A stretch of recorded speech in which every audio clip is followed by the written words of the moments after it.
Now, you may have heard there is this group that is out there, and it's called Anonymous. Because it's anonymous, nobody really knows who it is. But they are hackers that they've been around for about 10 years, but they've just recently declared a cyber war on the Islamic State in retaliation for what happened in Paris. Jessica Rosenthal, Fox News Radio, is following the story. Jessica, what is Anonymous?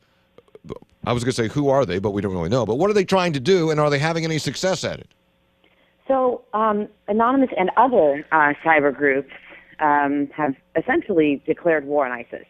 Now, the people that I actually spoke with, who I was actually pretty surprised that they were willing to go on tape with me and talk with me. They wouldn't give me their real name, just their online, like, Twitter handle name. Okay.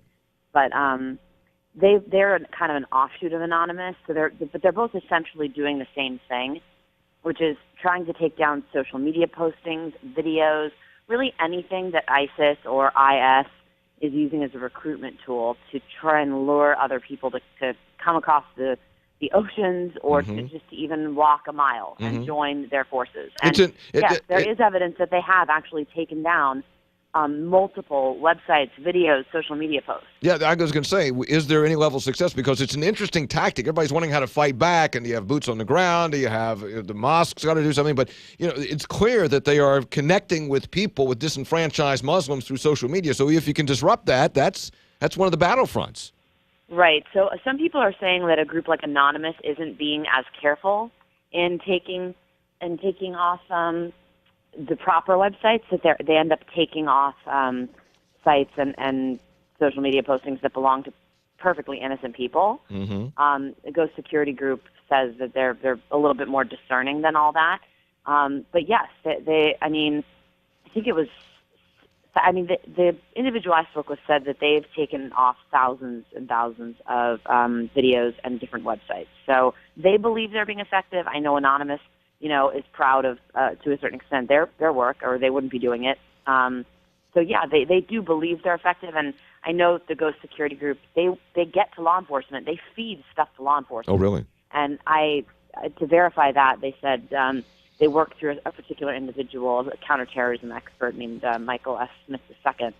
So I actually ended up speaking with him too, and he said that it's his understanding that the stuff he gives to law enforcement is valuable. So some of these groups are just very willing to do work on their own time and feed it to the cops. Yeah, Jessica Rosenthal's with us, Fox News Radio in Los Angeles. And if you don't recognize the name Anonymous, you'd recognize the mask, because they all wear their emblem, not they all wear, but the emblem on their website or on their communiques is the Guy Fawkes mask from the movie.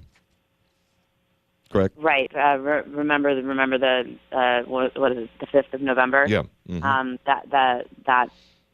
That's obviously their signature, really. I mean, it depends on the group, what kind of signature you have. And Anonymous, for all intents and purposes, has quite a backstory. I mean, not everybody loves Anonymous. Right.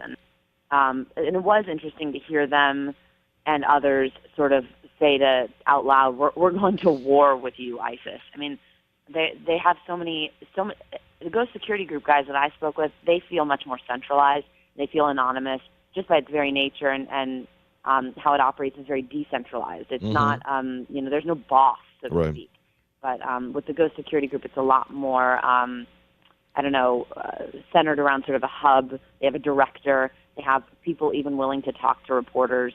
So it's a different beast altogether. Yeah. And I know that Ghost Security Group started this year after the Charlie Hebdo attack. Yeah, it's an interesting approach. Jessica Rosenthal, following that story, Fox News Radio. Jessica, thank you very much. We appreciate the story of Anonymous and what related groups are doing to try to fight back. This is Talkline on Metro News, Voice of West Virginia.